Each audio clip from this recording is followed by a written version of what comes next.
I had a fantastic college experience. Yeah. I went to Bates College in Lewiston, Maine, a liberal arts institution, and had a wonderful time there. It was not easy.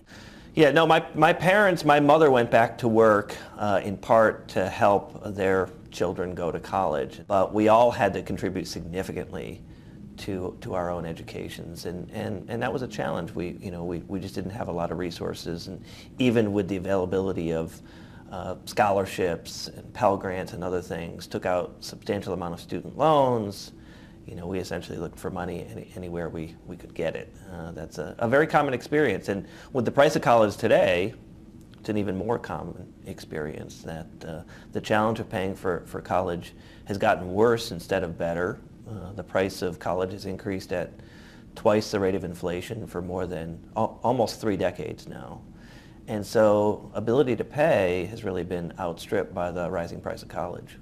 Yeah, I started my career working in Washington, D.C., working in the policy environment, and I ended up realizing very early that in fact the policy work that was most compelling to me was the education policy work. And the reason was that it was actually reflective of my own experience as someone who had those challenges but overcome them and had done well. So my perspective was I wanted to be able to give back. So I ended up working in that policy context and became very motivated, very driven by the idea that helping more people get into and through college was really important to our economic and social well-being as a society. And that's essentially what I've done now for 25 years. We lose most college students in their first year. That is, the dropout rate, the failure rate for students almost always happens in the first year.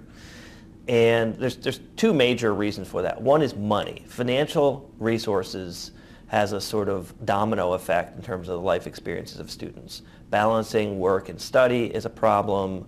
Not having enough money to pay for tuition, family obligations for financing, all of those things are really important. So money is a big factor. But the other big factor is connecting in a meaningful way to that institution. One of the things that I would recommend to students who are starting out is focus on your academic success, but your academic success is contingent on how satisfied you are with the experience. That means spend time in extracurricular activities and organize experiences.